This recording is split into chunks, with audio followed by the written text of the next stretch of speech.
Il était une fois Kevin. Il avait 14 ans. Un adolescent ivoirien, fils unique, aimé, choyé, comme tant d'autres dans nos quartiers populaires. Il jouait simplement dans la cour de son immeuble à Yopougon. Une scène anodine, en apparence. Une scène de vie. Et pourtant, ce jour-là, la mort est entrée sans prévenir. Pas la maladie, pas le hasard. Un coup de matraque.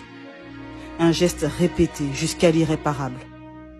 Un uniforme qui devait protéger et qui aurait frappé jusqu'à tuer. L'enquête suit son cours. La présomption d'innocence demeure. Mais une mère pleure, inconsolable. Et c'est toute la Côte d'Ivoire qui devrait se taire un instant et réfléchir. Au-delà du drame, c'est un miroir cruel. Ce n'est pas un fait divers. C'est le reflet d'une blessure plus vaste. L'impunité érigée en système. Nous subissons une culture de l'impunité. Une culture où certains peuvent frapper, tuer, violer, voler, sans jamais répondre. Parce qu'ils sont bien placés, parce qu'ils sont du bon côté. La justice des vainqueurs sur un peuple martyrisé. Djokwe, Naïbli, Anonkwa-Kouté. Le sang a coulé, sans justice. Des terres ont été volées, en toute impunité. Des scandales financiers en cascade, sans conséquence. Et toujours la même logique. Quand on est du bon camp, on passe entre les mailles du filet. Alors oui, la mère de Kevin pleure. Et tant d'autres mères ont pleuré avant elle. Souvent dans l'ombre, souvent sans que personne ne vienne leur dire « Yakou ». Mais cette fois, c'est une année électorale. Alors on vient. On vient caméra allumée. On arrive sur une piste sans goudron, dans ce quartier modeste. Et on dit Yakou. On dit Yakou en ceinture Chanel et parfum de luxe. On dit Yakou devant les caméras. On dit Yakou, mais le cœur est ailleurs. La compassion s'affiche, mais elle ne soigne pas. La douleur demeure. Et pendant que 2 ministres défilent sur une piste sans goudron et jouent la mise en scène du chagrin, la mère, elle, reste seule avec sa douleur. Demain, les voitures officielles s'éloigneront. Le quartier retombera dans son silence. Mais une question demeure. Combien d'enfants comme Kevin tomberont encore? Ce n'est pas un fait divers. C'est un avertissement. Ce n'est pas une tragédie isolée. C'est un système qui craque. Nous voyons un État prompt à jeter les opposants en prison, mais qui est incapable de garantir la sécurité d'un enfant.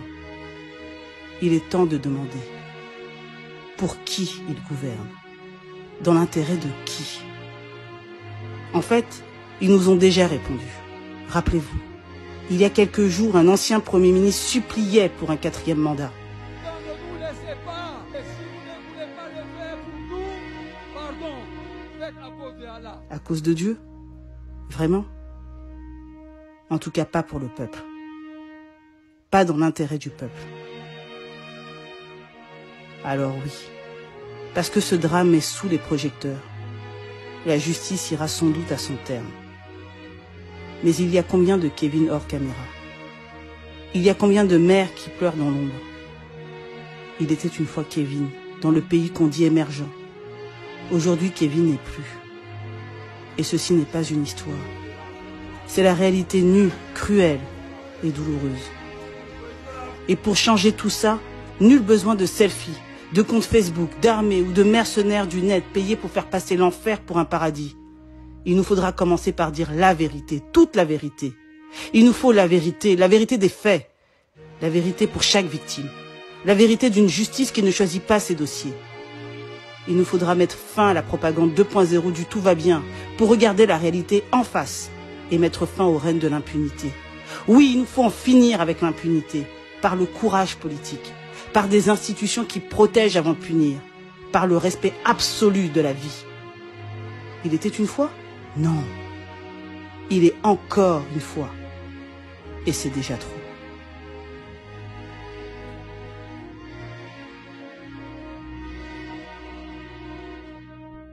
Vous venez de voir cette vidéo triste de Maître Habiba Touré, qui, comme à son accoutumé, a un sens oratoire des plus emblématiques.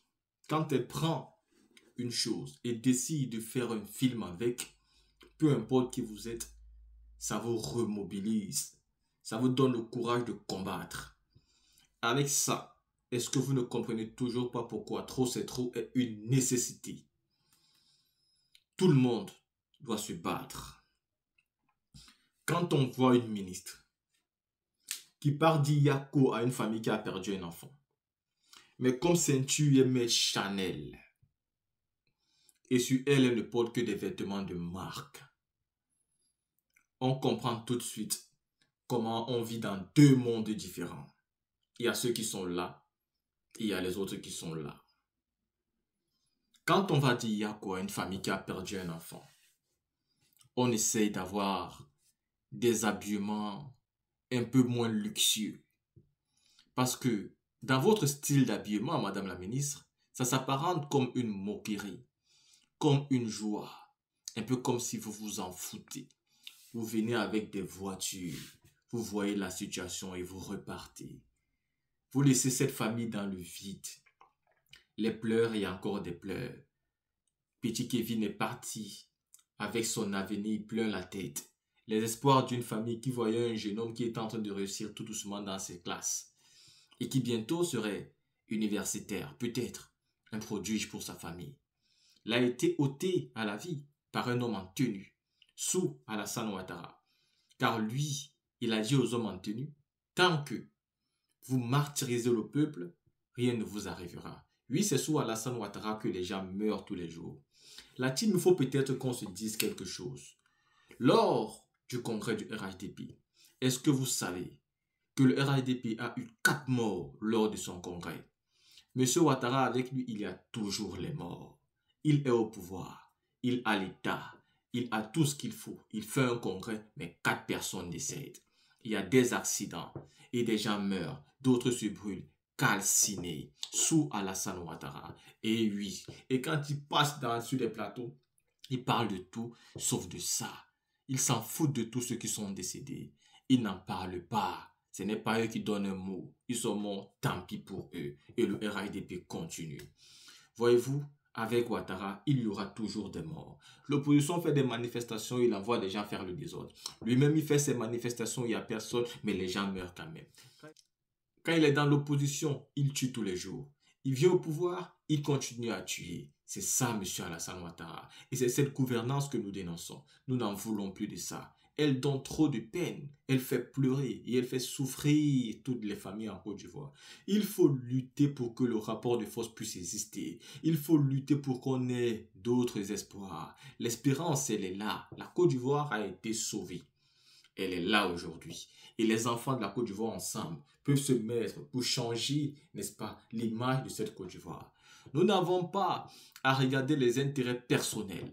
Sortons de la guerre que M. Blé Goudé essaye de faire. Parce que s'il aimait sincèrement la Côte d'Ivoire, il comprendrait que la Côte d'Ivoire est à la croisée de chemin et tous les enfants doivent se retrouver. Mais lui, il est intéressé à la finance. Quand on paye, il prend, il met dans sa poche et il attaque. Aujourd'hui, il nous a montré où il regarde. Pendant que l'opposition montre les réalités, dénonce les problèmes, M. Blé Goudé, lui, il acclame et il attaque les opposants.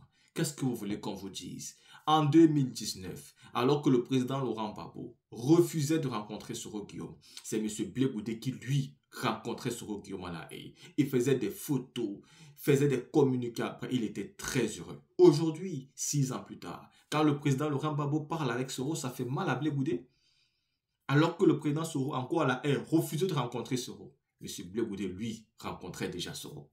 La team fait très attention avec ce monsieur. Il est d'une contradiction, mais des plus étonnantes.